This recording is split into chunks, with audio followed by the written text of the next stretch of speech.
Hello. This week we're going to talk about survey research and prep for the next project we're doing. Your lab this week is going to be peer reviewing the paper for our first project. The second project is going to be independent, and what we're going to be doing is choosing some survey measures from a list that I will give you next week. And using those to survey, hopefully, Roosevelt University students. If we can't get enough Roosevelt University students, I may have to work on getting some participants through MTurk. We'll go with that, and then we'll have our own survey research to analyze, similar to the the data that I had given you for your first project. Okay, so let's talk a bit about surveys to begin with here. So why would you use a survey? Surveys are good for getting people to talk about themselves. We can look at relationships between different variables, particularly correlations between different variables. We can look at how attitudes and behaviors change over time. This can tell us important things about that will inform public policy. We can also use this to complement experimental designs, which don't often get at the perspectives or the attitudes, beliefs of participants. A thing to say here about surveys is because surveys are self-report, because there's always a ton of things that we can't control in a survey, surveys are never going to get us at cause. They may corroborate other things, experiments otherwise, that get us at cause, that tell us about the causes of things. But since we're not that good at reporting on our own behaviors and our attitudes, beliefs may be changeable, surveys are important for getting at what people think and feel, but these may be changeable, and is not a good way of figuring out the cause of things. Okay, so there's a lot of different types of surveys. We can do in-person questionnaires. So when you are filling out questions on a written piece of paper in front of you, written format in front of you. You can do this in an individual or a group. Here in the picture, we've got a bunch of kids taking a survey together. We can also mail things out. Believe it or not, this used to be how most of survey research was done. Snail mail, you get it from the postman. That is less common nowadays that we have other digital ways of mailing things out or getting things out. We use a lot of online surveys. Online surveys can be done a lot of different ways, through a lot of different social media, through email, through, as I mentioned before, MTurk, which is Amazon Mechanical Turk, which is a way that people go online and sign up to participate in research for a small fee that is paid by the researcher. We can also do interviews. Interviews count in the world of research and research methodology as a form of survey. So interviews we can do in person, as in the picture above.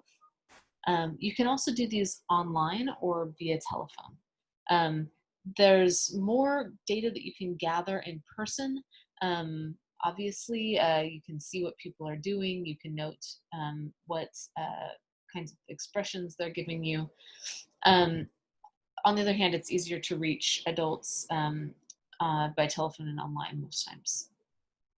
Okay, so why would we conduct surveys? Surveys are good to describe opinions, attitudes, preferences. They can give us some ability to predict behavior, but again, be careful, because surveys, people aren't so good at knowing what they do or reporting on what they do, so behavior is a little iffy in terms of surveys being able to predict behavior. We have kind of two main ways of doing surveys, and one is the questionnaires, which is a predetermined set of questions, and another is an interview. With the predetermined set of questions, everybody got the exact same questions, they have the experience that the participants had was relatively uniform across participants. So that can be really useful in terms of drawing conclusions about differences in beliefs solely based on what the participants have going on, not on the way you asked the question or what else might have been going on. Um, the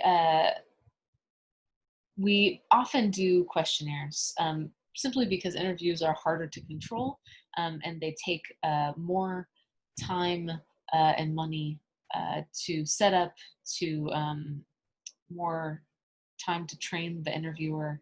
There's potential for interviewer bias. But these are the two kind of different methodologies. Oh, I was going to say for interviews, one of the cool things about interviews is that if someone's not understanding the question, you can explain more. So the way that the questions are asked may be slightly different across participants. The Another exam or benefit of interviews is that you can build rapport with your participants. So people have an opportunity to get to know you a little bit and trust you and feel good about the interaction. So they may be more forthcoming with ideas and beliefs. Okay. We've talked already quite a bit about correlations in this class, so and kind of what kinds of correlations exist out there. So I'm not going to belabor this too much, but we use surveys a lot when we are expecting correlations, relationships between variables, particularly when one of these variables is naturally occurring and so we're not able to influence it. And the last thing for this short part of the lecture this week, what measures are used in survey research? The best choice of a measure is an existing measure. And the next little clip that I'm going to give you guys, we're going to talk about establishing reliability and validity in survey research. It is a lot of work to make sure that your survey is actually testing the thing that you want it to test and is doing so reliably over time across participants.